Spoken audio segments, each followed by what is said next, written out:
ఓం నమో వేదాత్మకాయ వెంకటేశాయ వేదాంత వేద్య భవసాగర కర్ణధార శ్రీపద్మనాభ కమలార్చిత పాదపద్మ లోకైక పావన పరాత్పర పాపహారిన్ శ్రీ వెంకటేశ మమ దేహి కరావలంబం.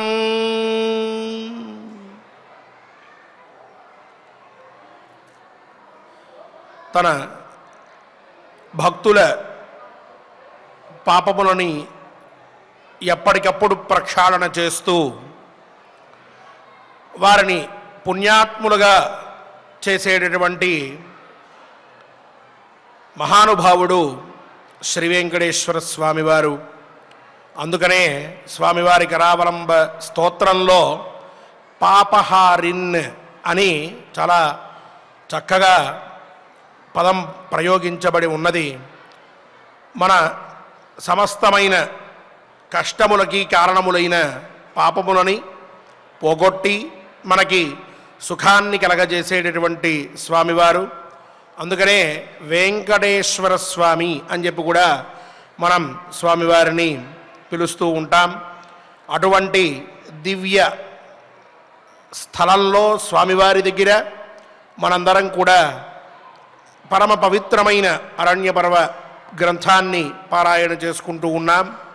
సమస్త పాపక్షయార్థం అని సంకల్పంలో ప్రతినిత్యము కూడా స్మరిస్తూ ఉన్నాం. స్వామివారి అనుగ్రహంతో సమస్తమైనటువంటి పాపముల నుండి నిర్ముక్తులమై మనందరం కూడా స్వామివారి దివ్యానుగ్రహ పాత్రులం కావాలి అని చెప్పి సంకల్పం చేసుకుంటూ ఆచార్యుల వారితో కలిసి ఈనాడు చక్కగా సంకల్ప పఠనం చేద్దాం. దేవదేవుని ఆశీస్సులని పొందుదాం. విఘ్నేశ్వర ధ్యానం. నమస్తే గణనాథాయ గణానాం పతయే నమః. భక్తి ప్రియాయ దేవేశ భక్తేభ్యః సుఖదాయక. శ్రీనివాస ధ్యానం. అనంతవేద సంవేద్యం నిర్దోషం గుణసాగరం. అతీంద్రియం నిత్యముక్తం శ్రీనివాసం భజే నిశం. శ్రీకృష్ణ ధ్యానం. వందే నవఘనశ్యామం పీతకౌశేయవాససం.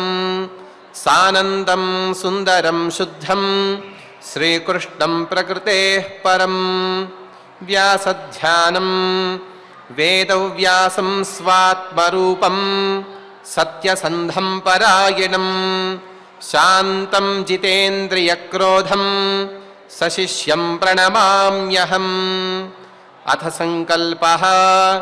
శ్రీమదాదివరాహ క్షేత్రే విరాజమానస్య జగద్రక్షణార్థమవతీర్ణస్య శ్రీమదఖిలాండకోటిబ్రహ్మాండనాయకస్య శ్రీవేంకటేశ్వర స్వామినః పరిపూర్ణానుగ్రహేణ సర్వేషాం భక్తజనానాం ఆధివ్యాధినివృత్తిద్వారా ఆయురారోగ్యైశ్వర్యాభివృద్ధ్యర్థం సర్వారిష్టనివృత్తిద్వారా సకలశ్రేయోభివృద్ధ్యర్థం ధర్మార్థకామమోక్షాఖ్య చతుర్విధ పురుషార్థసిద్ధ్యర్థం సమస్తపాపక్షయార్థం శ్రీపరమేశ్వర ప్రీత్యర్థం శ్రీమన్మహాభారతే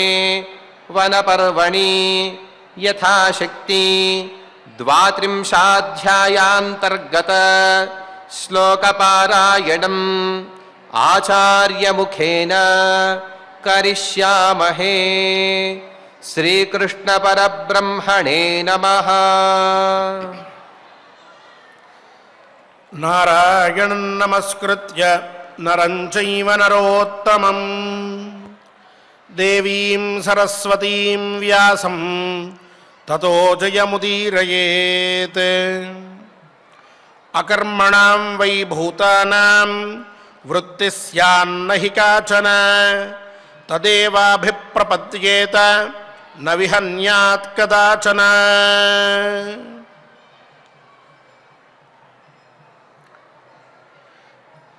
ఏవం ప్రాక్తన కర్మ ప్రాబల్యం ఉపపాద్య ఐహికానామపి తేషాం ప్రాబల్యమాహ అకర్మణామితి అని నీలకంఠాచార్యుల వారు ద్రౌపది వాక్యములకి ఒక అర్థాన్ని తెలియజేశారు. ద్రౌపదీదేవి మొన్న మనం చెప్పుకున్నట్లుగా పని చేసి తీరవలసిందే, స్వధర్మాన్ని పాలిస్తూ ఉండవలసిందే,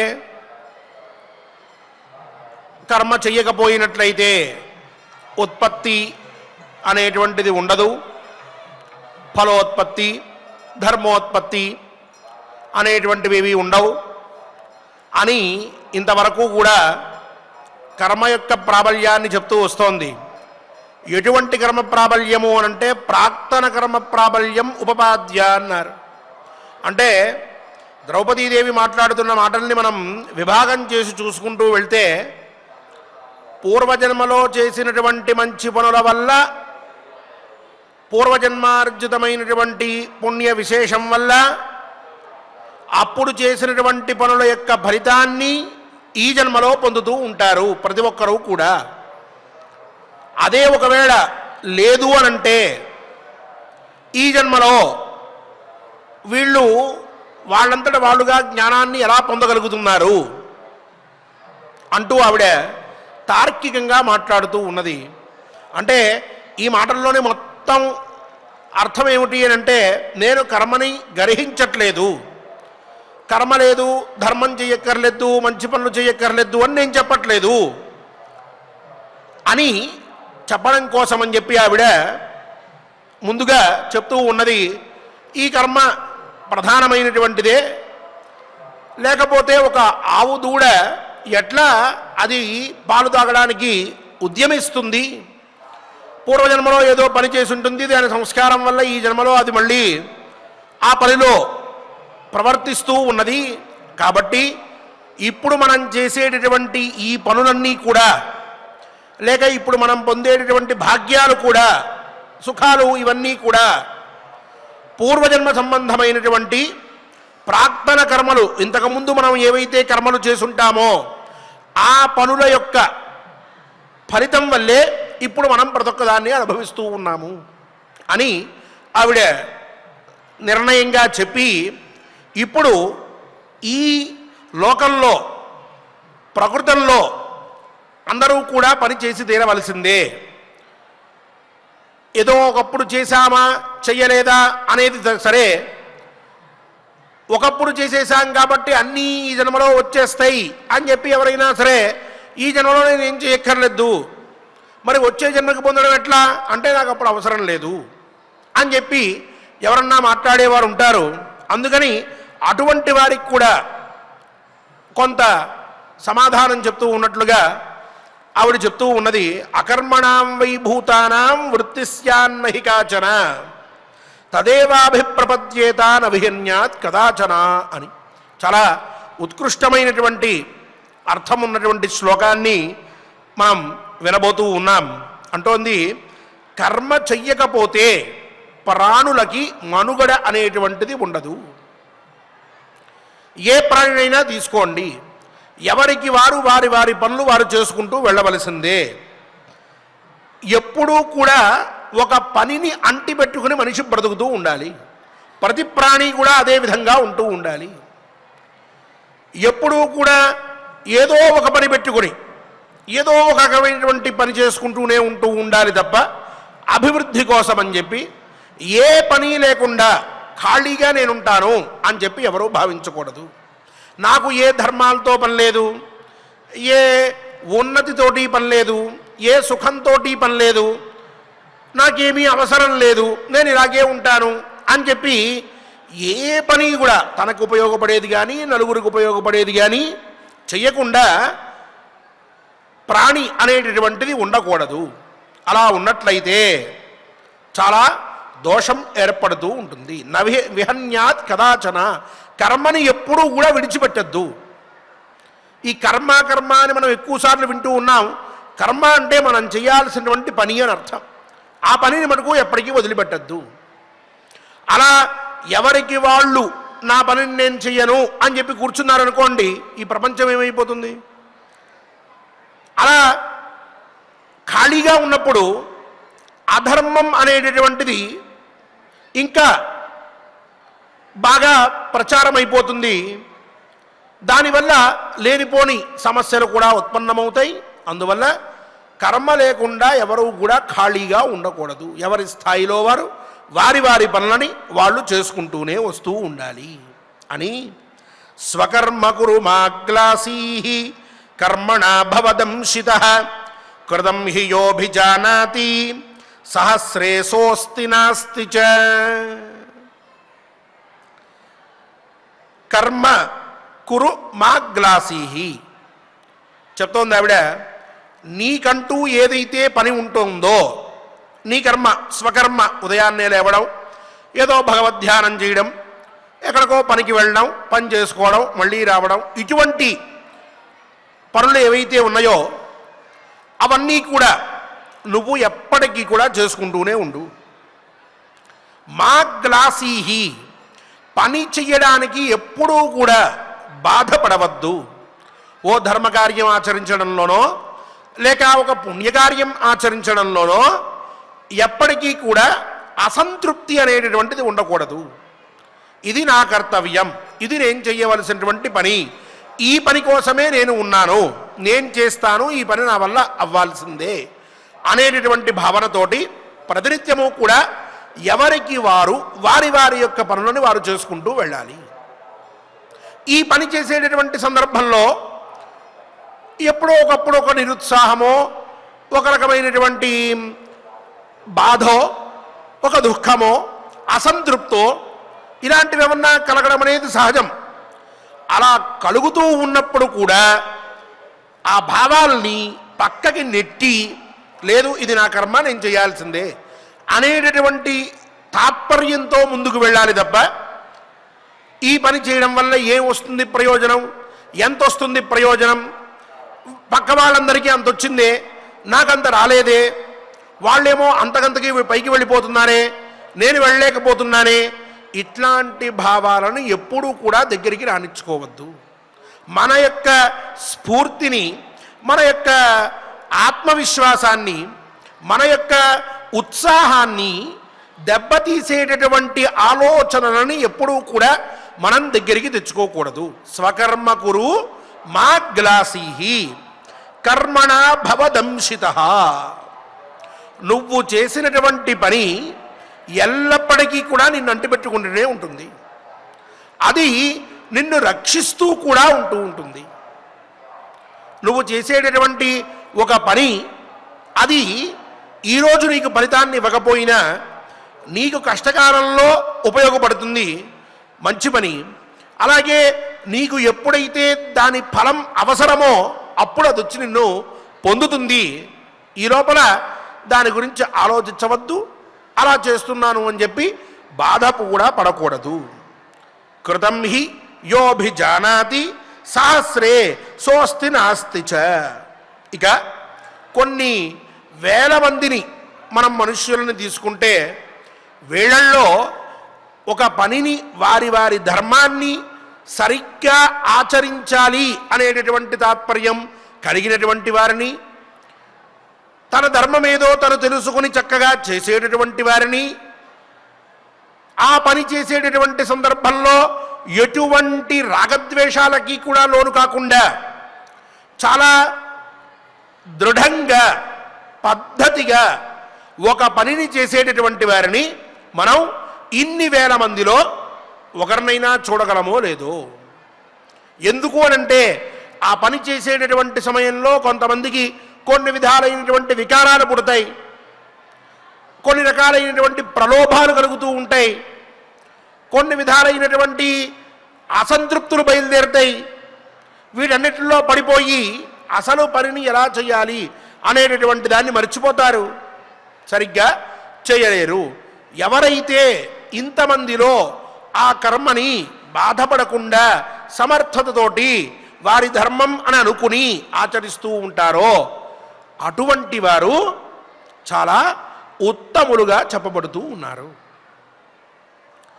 ఈ పనిని చేయడంలో ఏదో ఒక బాధ పెట్టుకుని ఏదో విధమైనటువంటి అసంతృప్తికి లోనయ్యి కష్టపడేటటువంటి వారే ఎక్కువ మంది లోకంలో కనిపిస్తూ ఉంటారు. ఉదాహరణకి ద్రౌపదీదేవి యొక్క మాటల్ని మనం స్పష్టంగా తెలుసుకోవాలి అని అంటే, ఒక వ్యక్తి ఉన్నాడు, అతను అన్నదానం చేద్దాము అని అనుకున్నాడు. అన్నదానం చేయడం కోసం అని చెప్పి చాలా రోజులు డబ్బును సమీకరించుకున్నాడు.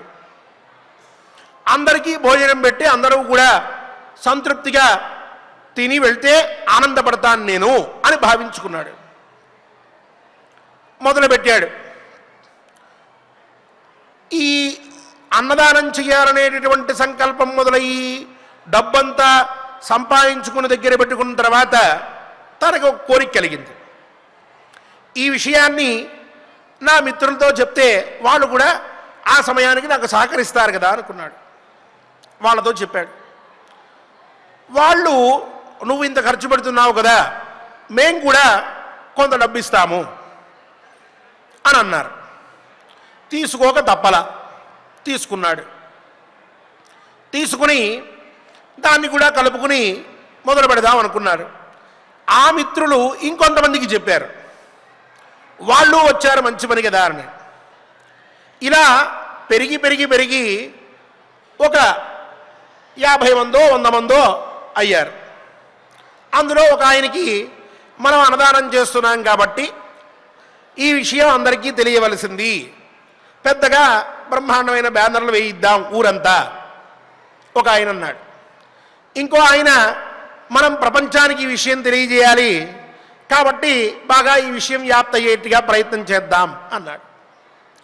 ఇంకొక ఆయన మరి ఈ జిల్లాలో పెద్ద వ్యక్తులు కొంతమంది ఉంటారు, మహానుభావులు, వారిని కూడా పిలవాలి, వారిని పిలిచి వారిని కూడా వీరందరితో కలిసి భోజనం తినమని చెప్తే మర్యాదగా ఉంటుంది, మనంతా స్వతంత్రంగా చేయకూడదు, ఇంత గొప్పగా చేస్తున్నాం, కొన్ని వేల మంది వస్తున్నారు భోజనం చేయడానికి, కాబట్టి పెద్ద పెద్ద వాళ్ళందరినీ కూడా పిలుద్దాము అన్నారు. ఇతనికి అది వద్దు అని అనిపిస్తోంది, కానీ వాళ్ళ భాగస్వామ్యం కూడా ఉంది కాబట్టి మేము కూడా డబ్బు ఇచ్చాం కాబట్టి నువ్వు ఎలా కాదంటావు అంటారనేటటువంటి భావనతోటి ఇతను మిన్నకుండిపోయాడు, ఏం మాట్లాడకుండా. ఏదో మొత్తానికి ఎవరెవరినో పిలిచారు, ఎవరెవరో వచ్చారు. అది ఓ పెద్ద ప్రహసనంగా తయారైంది. మధ్యాహ్నం 1 గంట అయింది. అందరూ భోజనానికి ఎదురు చూస్తూ ఉన్నారు. రావలసిన వాళ్ళు రాలేదు. వారు వచ్చిన తర్వాత కార్యక్రమం మొదలు పెడతా ఉన్నారు. 2 అయింది. అందరికీ కడుపు కాలిపోతోంది. ఇంకొంతసేపు అయింది. అక్కడి నుంచి గొడవ మొదలైంది. వీళ్ళల్లో వీళ్ళే తిట్టుకోవడం మొదలెట్టారు. వాళ్ళని పిలుద్దామని నువ్వే అన్నావు, ఇగో ఇంత ఆలస్యమైంది అని ఒకడంటే, ఈ మాట ఆ రోజే చెప్పాల్సింది అని వాడని, ఇట్లా మొత్తానికి కొట్టుకున్నారు. చివరికి ఆ చల్లారిపోయినటువంటి పదార్థాలని ఏదో విధంగా అందరికీ పెట్టాలి అని చెప్పి పెట్టేశారు, పంపించేశారు. ఇప్పుడు ఈ సంకల్పం ఏదైతే నలుగురికి నేను అన్నదానం చెయ్యాలి అని మొట్టమొదటి రోజు తను తీసుకున్నటువంటి సంకల్పం ఏదైతే ఉన్నదో దాంట్లో ఉన్నటువంటి తాత్పర్యం ఏమిటి?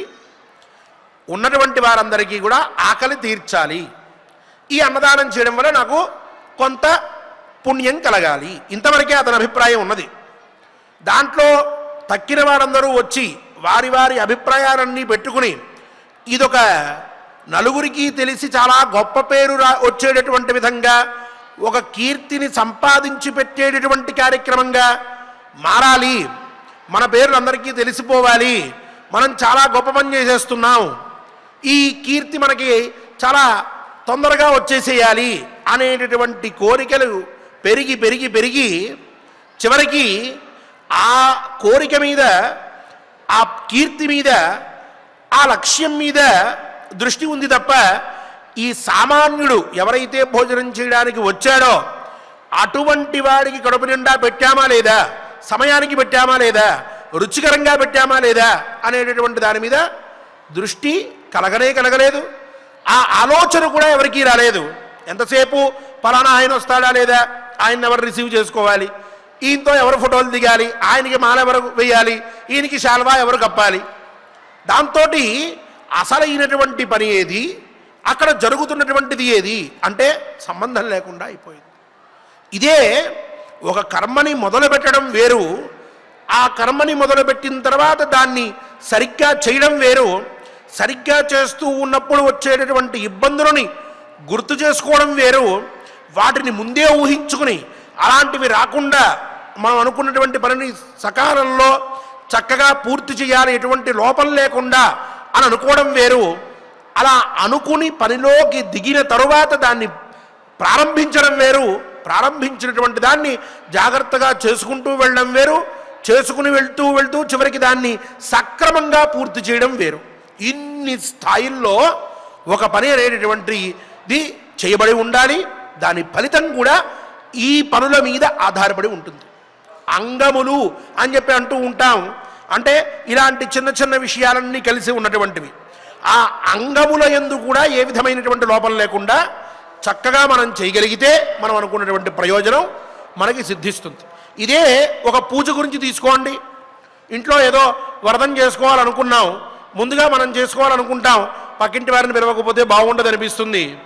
ఆ పైన ఎవరో ఉన్నటువంటి బంధువుల్ని పిలవకపోతే బాగుండదు అనిపిస్తుంది. మరి ఇంతమంది వస్తున్నారు కాబట్టి భోజనాలు అనిపిస్తుంది. మరి వీళ్ళందరూ వస్తున్నారు కాబట్టి అసలైనటువంటి వారు రావాలి అని చెప్పి కూతురు వాళ్ళుండి పిలవాలనిపిస్తుంది.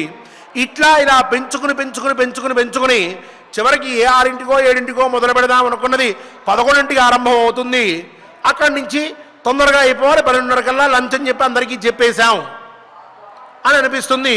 12:30 కల్లా పూజ అయిపోవాలి అని అంటే 3 గంటలు పుట్టేటువంటి పూజని గంటలో పూర్తి చేయాలంటే ఏదో ఒక లోపం జరగాలి పూజలో. ఆ లోపం జరుగుతూనే అవుతుంది.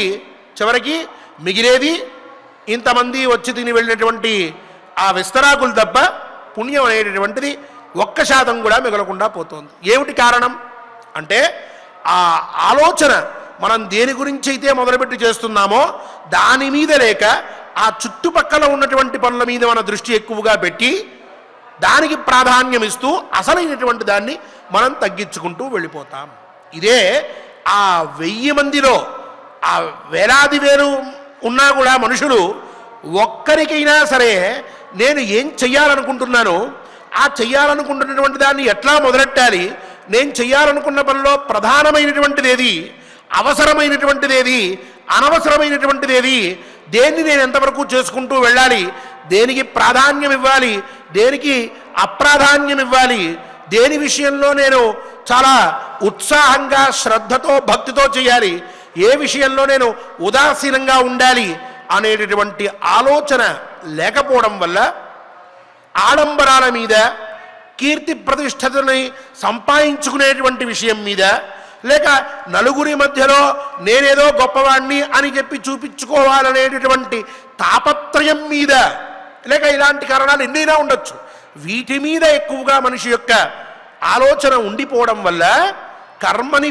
ప్రారంభించి ఒక పనిని, ఆ పనిని సక్రమంగా పూర్తి చేయడం అనేటటువంటి దాని మీద ఎవరికి కూడా తగినటువంటి బుద్ధి, ఆలోచన, ఒక రకమైనటువంటి తాత్వికమైనటువంటి దృష్టి ఇవేవి కూడా ఉండవు ధర్మరాజా. కర్మని ఎంత శ్రద్ధగా చెయ్యాలో అంత శ్రద్ధగా, ఏది ప్రధానమైనటువంటిదో ఆ దాని గురించి ఆలోచించగా ఇలా కర్మని ఆచరించేటటువంటి వారు చాలామంది ఉంటూ ఉన్నారు. దానివల్లే వారి వారి పనుల ద్వారా వచ్చేటటువంటి ప్రయోజనాన్ని వాళ్ళు పూర్తిగా పొందకుండా అయిపోతూ ఉన్నారు. మొన్న ఇదే విషయం మనం చెప్పుకున్నాం, కర్తృ కర్మ సాధన భేదాత్ అని చెప్పి. కర్తృకర్మ సాధన భేదాత్ అనే దాంట్లో కర్త అంటే నువ్వు చెయ్యవలసినటువంటి దాన్ని నువ్వు సరిగ్గా చేస్తున్నావా లేదా. నేను 40 రోజుల పాటు పూజ చేశానండి, అయినా నాకు ఫలితం కలగలేదు అంటే ఆ పూజ ఎలా చెయ్యాలి, ఏ లక్షణాలతో చెయ్యాలి, ఏ భావనతో చెయ్యాలి, ఏ విధమైనటువంటి ఆలోచనతోటి చెయ్యాలి అనేటటువంటి ఫండమెంటల్ రూల్స్ ఏవైతే ఉన్నాయో వాటితో మనకి అసలు పనే లేదు. మన పని ఎంతవరకు అనంటే 40 రోజులు చేయాలి, చేస్తే వచ్చేటటువంటి ఫలితం ఏమిటి? ప్రతిరోజు అదే పని. రాత్రి పడుకోబోయే ముందర కూడా రేపు పొద్దున్నే లేవాలి, ఇది చెయ్యాలి, ఇది చేస్తే నాకు అది వచ్చేస్తుంది అని అది రావడం మీద ఉన్నటువంటి దృష్టి. నేను ఈ పని చేస్తున్నప్పుడు ఏ విధంగా ఒక పూజ మొదలు పెడుతున్నాను, ఓ పారాయణ మొదలు పెడుతున్నాను, లేక ఓ స్తోత్రాన్ని చదువుతూ ఉన్నాను, ఓ గుడికి వెళ్తూ ఉన్నాను, నా భావన ఎలా ఉండాలి, నన్ను నేను ఏ విధంగా మార్చుకోవాలి, నా ఆహారం ఎలా ఉండాలి, నా వ్యవహారం ఎలా ఉండాలి, నా విహారం ఎట్లా ఉండాలి, ఆలోచన లేదు. ఎంతసేపటికి మన ఆలోచన ఒకే విధంగా ఉంటూ ఉంటుంది. ఆ ప్రయోజనం ప్రయోజనం ప్రయోజనం, ఆ ఫలితం ఎంత వచ్చేస్తుంది అనేటటువంటి భావన మీద మనం ఎక్కువగా దృష్టి పెడుతూ ఉంటాం. దానివల్ల మనం చేసేటటువంటి పనిలో వచ్చేటటువంటి ఫలితం మన శ్రద్ధ ఎంత ఉందో అంతే వస్తుంది తప్ప మన శ్రద్ధకి మించినటువంటి ఫలితం మనకి రాలేదు అని భావించాలి. ప్రతి ఒక్కరూ కూడా ఆ విధంగా అనుకోవాలి తప్ప నేను 40 రోజులు చేసినా సరే ఆ దేవతానుగ్రహం నాకు కలగలేదు, నాకు అది వచ్చి రాలేదు, నాకు అది సరిపోలేదు, ఆ దేవతలో నిజంగా పవర్ లేదు, ఆ గుళ్ళో కట్టేటప్పుడు ఏదో తేడా జరిగిందట, అందుకనే ఆ గుళ్ళోకి వెళ్ళిన వాళ్ళందరికీ కూడా ఏ విధమైనటువంటి ప్రయోజనం కలగట్లేదు, నాకు కూడా కలగలేదు, మా ఇంటి వెనకాల ఆవిడ కూడా అదే విషయం చెప్పింది, ఆవిడికి కూడా కలగలేదట అని మనం ఉన్న పరిస్థితుల మీదకి తప్పుని నెట్టేయడానికి ప్రయత్నం చేస్తాం. కానీ మనలో ఎన్ని లక్షణాలు ఉన్నాయి ఆ పని సాధించడానికి అనేటటువంటి దాని మీద మన యొక్క దృష్టి ఉండదు. ఉదయాన్నే లేచి చెయ్యాలి అని అంటే అమ్మో చలికాలం చన్నీళ్ళు స్నానం చేయాలి అని బాధపడుతూ మనం ఆ స్నానం చేసామనుకోండి, ఆ స్నాన ఫలితం ఏం దక్కుతుంది మనకి? అదే మా గ్లాసీహి, నువ్వు బాధపడుతూ చెయ్యవద్దు, ఎప్పటికీ కూడా బాధతోటి దేన్ని సాధిద్దామని అనుకోవద్దు. చిత్తశుద్ధి, విశ్వాసం, నమ్మకం, దాని పని చేయడంలో మన యొక్క కౌశలం, చాలా చక్కగా దాన్ని ఆచరించడానికి మనం ప్రయత్నం చేయాలి తప్ప పని చేసేస్తున్నాం ఏదో విధంగా ఏదో రకంగా కానిచ్చేస్తాం అని మనం స్కిప్ మోడ్లోకి వెళ్ళిపోయి అన్నిటినీ కూడా వదిలేసుకుంటూ దాటవేసేసుకుంటూ అయిపోయింది ఈ రోజుకి నేను చేసేసాను అని అలా ఆలోచిస్తూ చివరికి మనకు ఫలితం వచ్చేటప్పుడు నాకు చాలా గొప్పది వచ్చేయాలి అంటే ఎలా వస్తుంది? అది రాలేదు. అందువల్ల కర్మని చెయ్యడంలో ఉండేటటువంటి గుణం బాగా తెలుసుకుని ఉండాలి. అలా తెలుసుకున్నటువంటి వాళ్ళు వేలల్లో ఒక్కరుంటారో ఇద్దరుంటారో చెప్పలేము అని చెప్పి ఆ పైన తస్య చాపి భవేత్ కార్యం వివృద్ధౌ రక్షణే తథా భక్ష్యమాణోహ్యనాదానాత్ క్షీయేత హిమవానపి. భారతం మనందరి జీవితాల్లో ఎంత ప్రభావం చూపించింది. మన సనాతన ధర్మానికి భారతం అనేటటువంటిది ఒక మూలస్తంభంగా ఎలా ఉన్నది, భారత గ్రంథాన్ని మన పెద్దలు మన నిత్య జీవితంలో ఎంతగా మనకు అలవాటు చేసేశారు అనేటటువంటిది తెలుసుకోవాలి అని అంటే ఇలాంటి శ్లోకముల యొక్క తాత్పర్యం స్పష్టంగా తెలుసుకోవాలి. మనకి కొన్ని నానుడులు, కొన్ని సామెతలు ఎలా వచ్చినాయి అంటే భారతం నుంచే వచ్చినాయి. ఇంతకుముందు కూడా మనం చూసాం, ద్రౌపదీదేవి ఏంది, నీకు ఇంత ఐశ్వర్యం వచ్చినా సరే నీ కొమ్ములు రాలేదు అని చెప్పి ధర్మరాజుతో అన్నది. మనకి లోకంలో అదొక మాట, వాడి కళ్ళు నెత్తికెక్కినాయి. ఆవిడ కూడా అన్నది, నీ కళ్ళు నెత్తికెక్కలేదు, నీ కొమ్ములు రాలేదు, నువ్వు చాలా శ్రద్ధగా చాలా ధర్మంగా ఉన్నావు అని చెప్పి ధర్మరాజుతో అన్నది. ఎవరికైనా ఐశ్వర్యం వస్తే వాడి కళ్ళు నెత్తికెక్కాయిరా అంటూ ఉంటాం, లేక వాడి కొమ్ములు పెరిగాయి అంటూ ఉంటాం. ఇక్కడి నుంచి వచ్చింది అది. ఇప్పుడు ఆవిడ అంటోంది ఇంకొక మాట, మన నిత్య జీవితంలో సామెతలా మారిపోయినటువంటి దాన్ని, ఎప్పుడూ కూడా వచ్చినటువంటి ఐశ్వర్యాన్ని రక్షించుకోవడానికి, దాన్ని పెంచుకోవడానికి తగినటువంటి పని మనం చేసుకుంటూ ఉండాలి. అంతే తప్ప మనకు వచ్చేసింది ఇంకా మనం కష్టపడక్కర్లేదు అని అనుకుంటే దానివల్ల చాలా ఇబ్బందులు కలుగుతూ ఉంటాయి. ఏమిటి అనంటే, ఒకసారి మనకి బాగా డబ్బు వచ్చేసింది అనంటే ఆ డబ్బుని రక్షించుకుంటూ దాన్ని పెంచుకోవడానికి ప్రయత్నం చేయకపోతే కూర్చుని నేను ఉన్న డబ్బంతా తినేస్తాను అనంటే హిమవత్ పర్వతంలాగా సంపద కూడా తగ్గిపోతుంది అని చెప్తోంది ఆవిడ.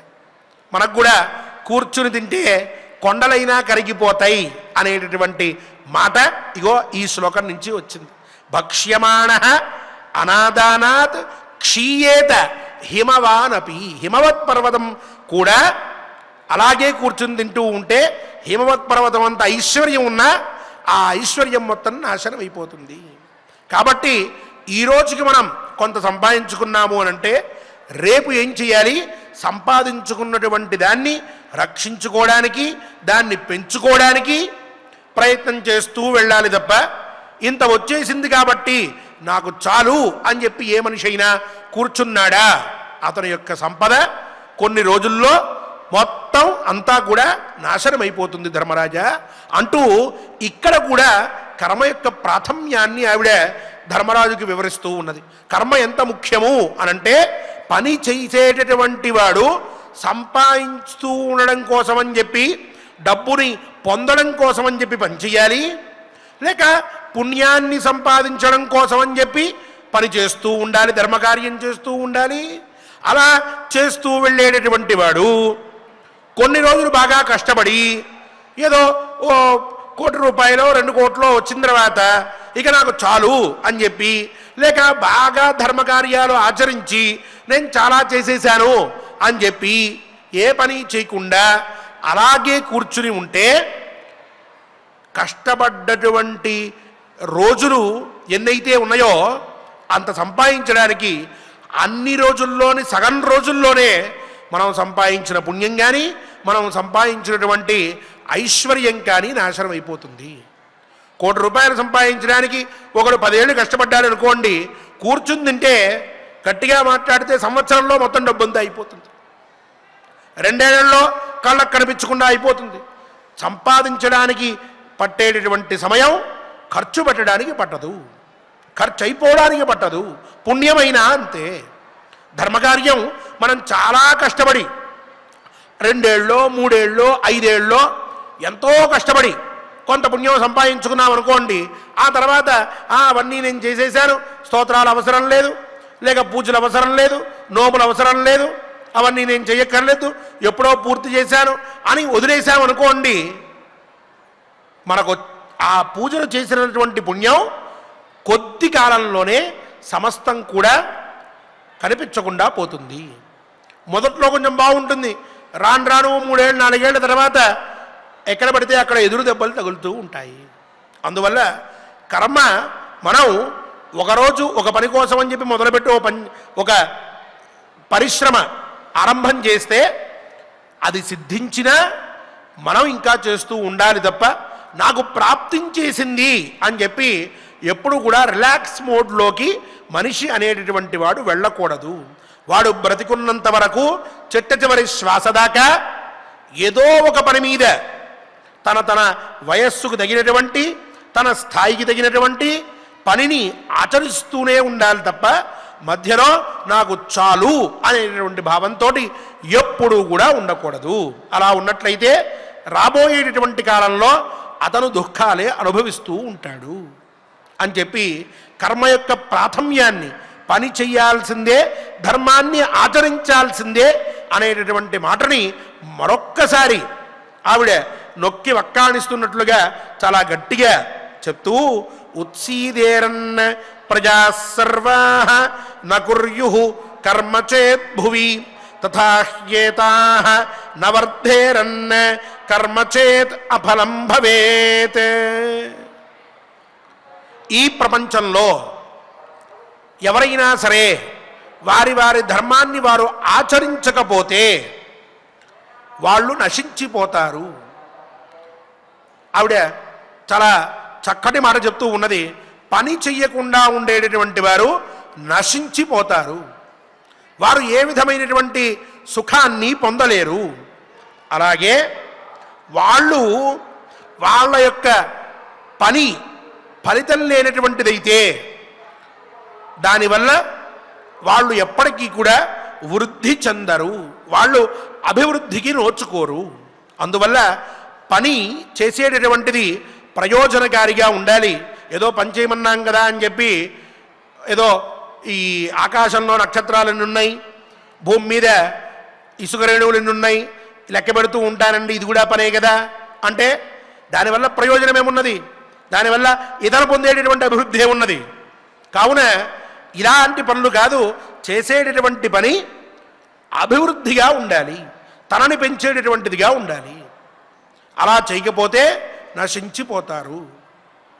అదేమిటండి పని చేయకపోతే నశించకపోవడం ఏమిటి అంటే, చూడండి, లోకంలో మనం ఒక పనిని పెట్టుకోకుండా ఖాళీగా కూర్చున్నాం అనుకోండి, మన ఖాళీ సమయమే మనల్ని ప్రమాదకారిగా మార్చేస్తూ ఉంటుంది. మనం ఏ పని చేయకుండా ఉట్టిగా ఉన్నాము అని అంటే ఒక వారం రోజులకి మనంత భయంకరమైన ప్రాణి ఈ సృష్టిలో ఇంకోటి లేకుండా అయిపోతుంది. ఎందుకనంటే చిత్ర విచిత్రమైనటువంటి ఆలోచనలు వస్తూ ఉంటాయి, చిత్ర విచిత్రమైనటువంటి ప్రవర్తన వస్తూ ఉంటుంది, బుద్ధిలో లేనిపోని ఆలోచనలు కలుగుతూ ఉంటాయి, ఎవరి మీదో ద్వేషం పుడుతూ ఉంటుంది, ఎందుకు పుడుతుందో తెలియదు, ఇంకొకరి మీద వల్ల మారినటువంటి ప్రేమ పుట్టేస్తూ ఉంటుంది, ఇంకొకరి మీద చెప్పుకోలేనటువంటి అసూయ వచ్చేస్తూ ఉంటుంది, ఇంకొకరి మీద ఈర్ష్య వచ్చేస్తూ ఉంటుంది. ఏమిటి కారణం అంటే ఏ పని లేక ఏం చేయాలో తెలియక ఖాళీగా కూర్చుని ఉండడం వల్ల ఆలోచన ఏ పని మీద పెట్టాలో తెలియక ప్రపంచాన్ని గమనిస్తూ ఉండడం, చుట్టుపక్కల ఉన్నటువంటి మనుషుల్ని గమనిస్తూ ఉండడం, నాకు లేనిదేమిటి వాడికి ఉన్నదేమిటి అని చెప్పి ఆలోచిస్తూ ఉండడం, దాని మీద పడి ఏడుస్తూ కూర్చోవడం, ఇలా ఏడ్చి ఏడ్చి ఏడ్చి కొన్ని రోజులు అయ్యేటప్పటికీ మనలో ఓ రాక్షసుడు బయలుదేరడం, రాక్షస ప్రవృత్తికి అలవాటు పడిన దగ్గర నుంచి ప్రతి ఒక్కరిని విమర్శిస్తూ కూర్చోవడం, కనిపించినటువంటి వారి మీద అరవడం, వారి మీద మన దగ్గర ఉండేటటువంటి కోపాన్నంతటినీ చూపించడం, నాకంటే మీరేం గొప్ప అని చెప్పి అంటూ ఉండడం. ఎందుకు వస్తుంది ఇదంతా? తగిన పని లేకపోవడం వల్ల. లోకంలో చూడండి, నేరాలు జరుగుతూ ఉన్నాయి అని అంటే దాంతో సగం మందికి తగినంత పని లేక ఏం చేయాలో తోచకొచ్చినటువంటి వాళ్ళే. అదే వాడికి 24 గంటల్లో 18 గంటలు పని చెప్పామనుకోండి, 6 గంటల్లో ఎప్పుడు నిద్రపోయి లేద్దామా అని ఆలోచిస్తాడు తప్ప ఇంకో ఆలోచన రాదు వాడికి. ఎప్పుడు అన్నం పెడతారా తిందామా, ఎప్పుడు విరామం ఇస్తారా పడుకుందామా అన్న 2 ఆలోచనలు తప్ప 3వ ఆలోచన వాడికి పుట్టదు. సరిగ్గా పని ఉంటే, ఆ పని లేక ఖాళీగా ఉండేటప్పటికీ ఏం చెయ్యాలో తెలియక తనలో ఉండేటటువంటి ఈ కోపతాపాలన్నీ కూడా నిశ్శబ్దమైన వాతావరణంలో ఎవరికీ కనిపించినటువంటి స్థితిలో ఖాళీగా బుర్రకి పనేమీ లేకపోవడం వల్ల వచ్చినటువంటి ఆ ఆవేశాన్ని, ఓ రకమైనటువంటి ఈర్ష్యాసూయల్ని వాడు లోకం మీద చూపిద్దామని బయలుదేరి నలుగురిని నాశనం చేస్తూ వాడు నాశనమైపోతున్నాడు. అందువల్ల ఎవరైనా సరే ప్రతిరోజు తగినంత పని వారి జీవితంలో పెట్టుకోవాలి. ఏమండి నాకేం పని లేదండి, నేనేం పెట్టుకోలేను, స్తోత్రాలు చదువుకోండి. అబ్బే అంత స్తోత్రాలు నేను చదవలేను అంటే కొత్త భాష నేర్చుకోండి, కొత్త లిపి రాయడం నేర్చుకోండి. ఇవన్నీ పనులే, వీటి వల్ల కూడా ప్రయోజనం ఉంటుంది ఎప్పటికో ఒకప్పటికి. ఇలాంటి పనులు పెట్టుకుని కనీసం జీవితాన్ని ముందుకు తీసుకెళ్ళాలి తప్ప ఈ పనులు కూడా చేయలేము అని చెప్పి మటుకు ఎప్పుడూ మాట్లాడకూడదు. ఇక్కడి నుంచి మొదలుపెట్టి ఎంత పెద్ద పనైనా సరే చక్కగా ఓ గుడి దగ్గరలోనే సాయంత్రం పూట వెళ్ళడం, కూర్చుని అక్కడ భజన చేసి రావడం అద్భుతమైనటువంటి పని. ఎంత పుణ్యం కలుగుతుంది. అరణ్య పర్వసం మొదలయ్యే సమయానికి మళ్ళీ ఇంటికి వచ్చి టీవీ దగ్గర కూర్చోవడం బ్రహ్మాండమైన పని. రోజు సగం గడిచిపోతుంది దీనివల్ల. ఇలా చక్కగా మనకున్నటువంటి సమయాన్ని ఓ మంచి పనికి, ఓ ధర్మకార్యానికి వినియోగిస్తూ ఉండాలి తప్ప కర్మ లేకుండా ఏ పని చెయ్యకుండా ఈ ప్రజలు ఉన్నారు అని అంటే వారికి తప్పక వినాశనం కలుగుతుంది. ధర్మరాజా అంటే తనలో ఉన్నటువంటి కర్మ మీద ఉన్నటువంటి ఆ దృష్టిని మొత్తాన్ని కూడా ఆవిడ మాటల ద్వారా ధర్మరాజుకు అర్థమయ్యేట్టుగా చెప్తోంది. నేను కర్మొద్దం లేదు స్వామి, నేనేదో ఏ పని చేయకూడదు అనలేదు, పూర్వజన్మ పుణ్యం వల్లే వాడు బ్రతికేస్తాడని చెప్పట్లేదు, ఏదో ఇందాక కొన్ని మాటలు మాట్లాడానంటే కాస్త ఆవేశంతో బాధతోటి మాట్లాడాను, కానీ కర్మ చేయాల్సిన అవసరం ఉంది. ఇగో ఇన్ని ఫలితాలు ఉన్నాయి దానివల్ల. కర్మ చేస్తే ఈ ఫలితం, కర్మ చేయకపోతే ఈ ఫలితం అంటూ ఆవిడ కర్మకి సంబంధించి అంటే ఒక పనికి సంబంధించి పూర్వజన్మార్జితమైనటువంటి పుణ్య విశేషమో పాప విశేషమో ఉంటే ఆ ఈశ్వరుడు ఈ మనుషులందరినీ ఆడిచ్చేస్తూ ఉంటాడు. వీడేదో ఇక్కడ పనిచేస్తున్నా అనుకుంటున్నాడు, కానీ ఇదంతా వీడి మూర్ఖత అన్నమే నా తాత్పర్యం కాదు, అవి కోపంలో ఉన్నటువంటి మాటలే. కానీ ఇగో ఇవన్నీ కూడా ముఖ్యమైనటువంటి పనులు అని చెప్పి తను అనలేదు, తన అభిప్రాయం అది కాదు అని చెప్పి ధర్మరాజుకు చెప్దాము అని చెప్పి ప్రయత్నం చేస్తూనే నువ్వు కూడా అలాంటి పనే చేయాలి. చివరికటే తీసుకెళ్తాను ధర్మరాజుని. మళ్ళీ నువ్వు ఇక్కడ కూర్చుని ఈ అరణ్యంలో ధర్మం, మహర్షులు, మహామునులు విచారం ఇది కాదు, నువ్వు కూడా కర్మ చేయాల్సిందే. నువ్వు చేయకపోతే నాశనం అయిపోతావు, పద వాళ్ళ దగ్గరికి వెళ్దాం, వాళ్ళ మీద యుద్ధం చేద్దాం అని మళ్ళీ ధర్మరాజుని పురుషార్థం కోసం మళ్ళీ ప్రేరేపించేటటువంటి పనిలో ఒక్కొక్క మాట మాట్లాడుకుంటూ కర్మ యొక్క విశేషాలని తెలుపుతూ ఉన్నది. రేపు ఇంకొన్ని ముఖ్యమైనటువంటి విశేషాలని మనం ప్రవచనంలో విందాం. ఈనాటి ఈ శ్లోకములని చక్కగా ఆచార్యముఖంగా పారాయణ చేసుకుని దేవదేవుని యొక్క అనుగ్రహంతో మన స్థాయికి మన యొక్క స్థితికి సంబంధించినటువంటి పనులని మనం నిత్యము చేసే విధంగా అనుగ్రహించమని శ్రీనివాస స్వామి వారిని ప్రార్థిద్దాం. ఓం నమో వెంకటేశాయ. తేన వ్యాసదివాకరేణ సతతం మాత్యాజి మే మానసం. మనం మన పిల్లల్ని అధ్యయనం కోసం పంపిస్తూ ఉంటాం, ఏదైనా చదువుకోమని మనం పంపిస్తూ ఉంటాం. కానీ ఆ చదువు ఎలా ఉండాలి అనే విషయాన్ని మనుస్మృతిలో చెబుతారు. యథైవ వేదాధ్యయనం ధర్మశాస్త్రమిదం తథా అధ్యేతవ్యం ప్రమాణేన నియతం స్వర్గమిచ్చత. ఎవరైనా సరే చదువు చదివేది ఎందుకంటే ఇహలోకంలోనూ సుఖంగా ఉండాలి, పరలోకంలో కూడా సుఖంగా ఉండాలి. అందుకోసం వేదాలను అధ్యయనం చేయండి, దానితో పాటు ధర్మశాస్త్రాన్ని కూడా అధ్యయనం చేయండి అని చెబుతారు. ఎలా చేయాలి అంటే ఆ అధ్యయనం గురించి బృహస్పతి ధర్మశాస్త్రంలో ఈ విధంగా చెబుతూ, ఏవం దండాదికైర్యుక్తం సంస్కృత్య తనయం పిత వేదమధ్యాపయేత్ పశ్చాత్ శాస్త్రం మన్వాదికం తథా.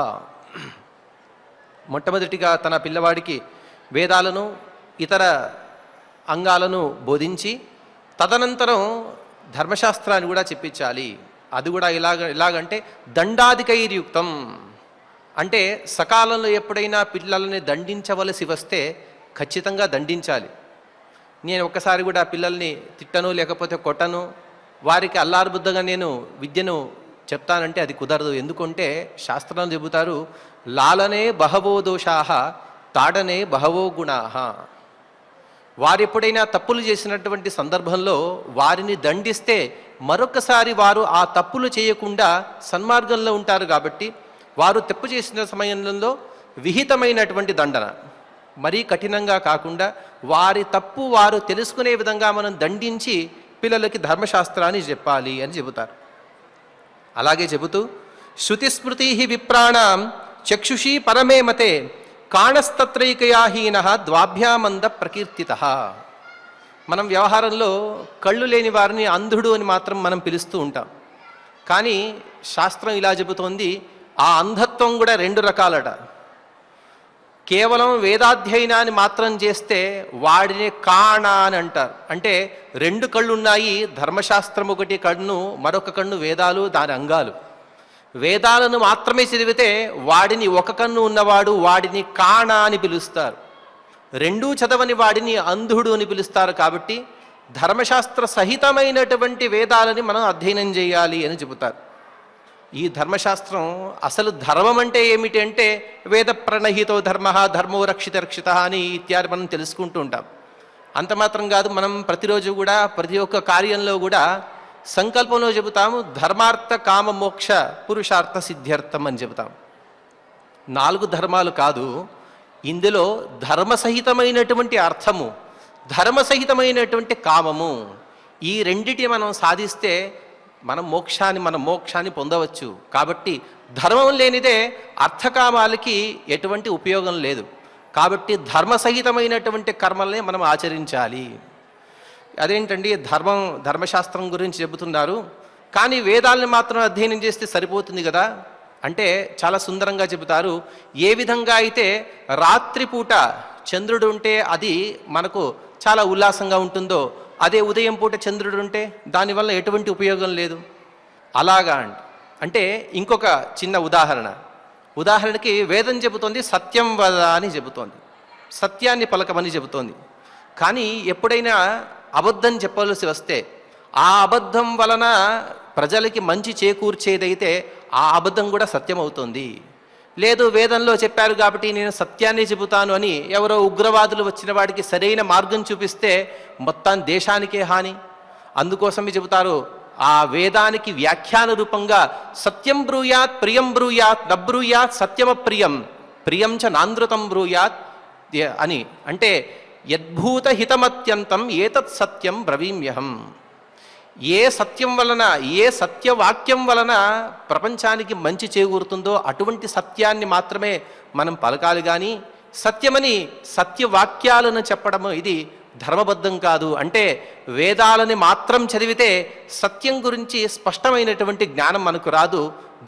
సత్యం యొక్క నిర్వచనం స్పష్టంగా తెలియాలంటే ధర్మశాస్త్రాన్ని మనం ఖచ్చితంగా చదవవలసిందే. అలాగే ధర్మసహితమైనటువంటి అర్థకామాలు ఉంటాయి. అలాగే ఉదాహరణకి జ్యోతిష్ శాస్త్రాన్ని మనం కొందరు చదువుతూ ఉంటాం. కానీ జ్యోతిష్ శాస్త్రాన్ని మాత్రమే చదివితే అది పూర్తి కాదు. ధర్మబద్ధమైనటువంటి అనగా ధర్మశాస్త్రోపేతమైనటువంటి మనం జ్యోతిష్ శాస్త్రాన్ని చెబితే దానికి ఉత్తమమైనటువంటి శోభ చేకూరుతుంది. అలాగే ఇదం శాస్త్రమధీయానః బ్రాహ్మణ సంశితవ్రత మనోవాగ్దేహజైర్నిత్యం కర్మదోషైర్నలిప్యతే. ఎటువంటి దోషాలు ఉండవు.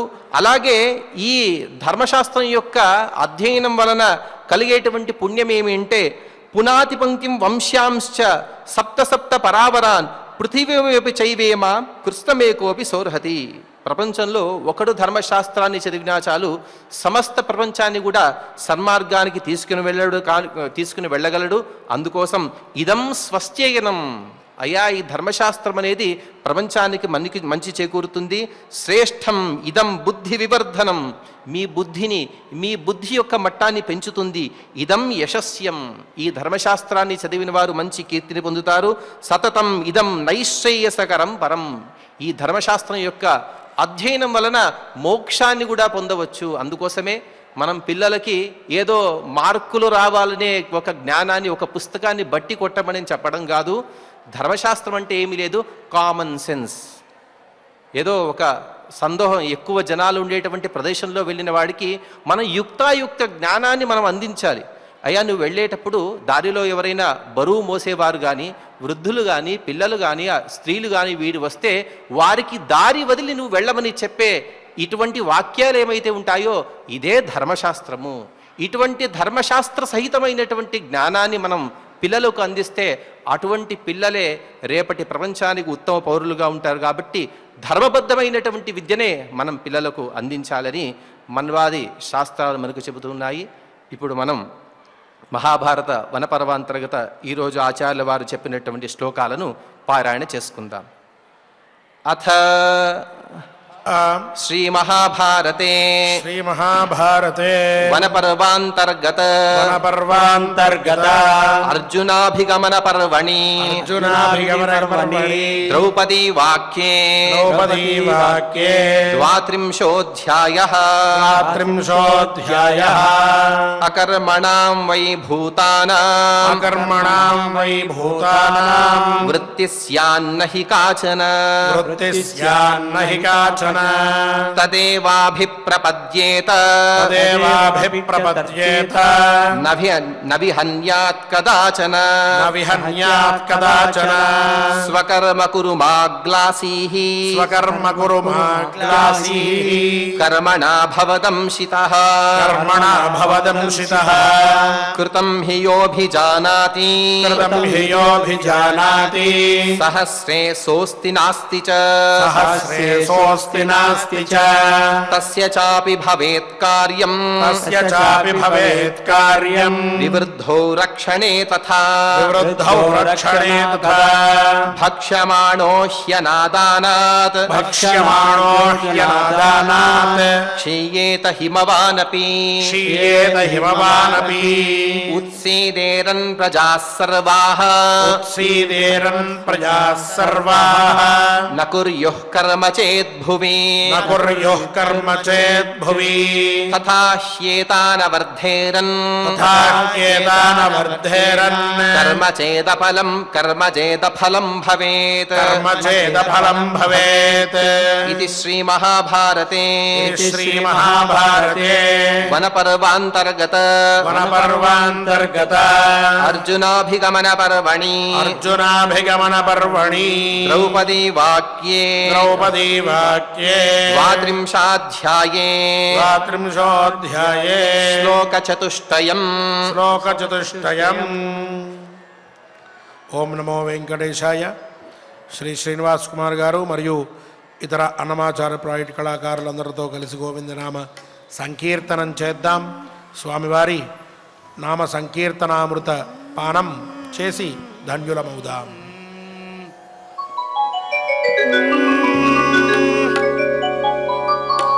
ఓం నమో నారాయణాయ నమః సమధికానందాయ సర్వేశ్వరాయ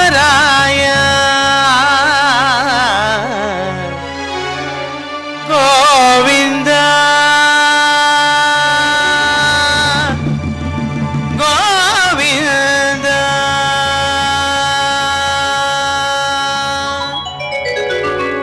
శ్రీనివాస గోవింద శ్రీ వెంకటేశ గోవింద భక్తవత్సల గోవింద భాగవత ప్రియ గోవింద నిత్య నిర్మల గోవింద నీలమేఘ శ్యామ గోవింద పురాణ పురుష గోవింద పుండరీకాక్ష గోవింద నందనందన గోవింద నవనీత చోరా గోవింద పశుపాలక శ్రీ గోవింద పాప విమోచన గోవింద దుష్ట సంహార గోవింద దురిత నివారణ గోవింద శిష్ట పరిపాలక గోవింద కష్ట నివారణ గోవింద గోవింద హరి గోవింద గోకుల నందన గోవింద గోవింద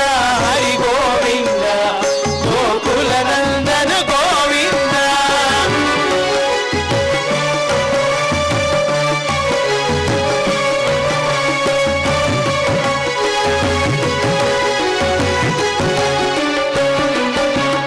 వజ్రమకుటధర గోవింద వరాహమూర్తి గోవింద గోపీ జనలోల గోవింద గోవర్ధనోద్ధార గోవింద దశరథ నందన గోవింద దశముఖమర్దన గోవింద పక్షి వాహన గోవింద పాండవ ప్రియ గోవింద మత్స్యకూర్మ గోవింద మధుసూదన హరి గోవింద వరాహ నరసింహ గోవింద వామన భృగురామ గోవింద బలరామానుజ గోవింద బౌద్ధ కల్కిధర గోవింద వెనుగాన ప్రియ గోవింద వెంకటరమణ గోవింద గోవింద హరి గోవింద గోకుల నందన గోవింద గోవింద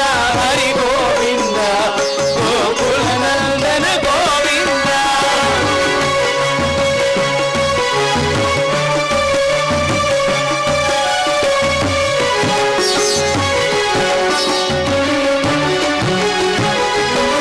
సీతానాయక గోవింద శ్రిత పరిపాలక గోవింద దరిద్ర జన పోషక గోవింద ధర్మ సంస్థాపక గోవింద అనాథ రక్షక గోవింద ఆపద్బాంధవ గోవింద శరణాగత వత్సల గోవింద కరుణా సాగర గోవింద కమల దళాక్ష గోవింద కామిత ఫలద గోవింద పాప వినాశక గోవింద పాహి మురారే గోవింద శ్రీ ముద్రాంకిత గోవింద శ్రీ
శేషాద్రి నిలయ గోవింద మత్స్యావతార గోవింద ఏడుకొండలవాడ గోవింద గోవింద హరి గోవింద గోకుల నందన గోవింద గోవింద హరి గోవింద గోకుల నందన గోవింద గోవింద హరి గోవింద గోకుల నందన గోవింద గోవింద హరి గోవింద గోకుల నందన గోవింద గోవింద హరి గోవింద గోకుల నందన గోవింద గోవింద హరి గోవింద గోకుల నందన గోవింద గోకుల నందన గోవింద గోకుల నందన గోవింద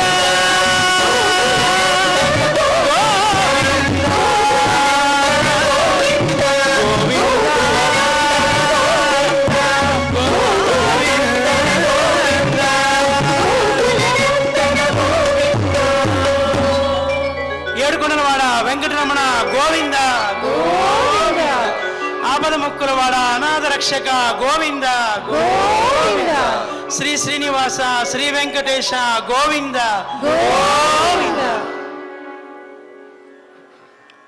ఓం నమో వెంకటేశాయ. క్షమా ప్రార్థనాదులతో కార్యక్రమాన్ని మనం పూర్తి చేసుకుందాం. శ్రీనివాసానుగ్రహాన్ని పొందుదాం. అథ క్షమా ప్రార్థనా యదక్షరపదభ్రష్టం మాత్రాహీనం చ యద్భవేత్ తత్సర్వం క్షమ్యతాం దేవా నారాయణ నమోస్తుతే.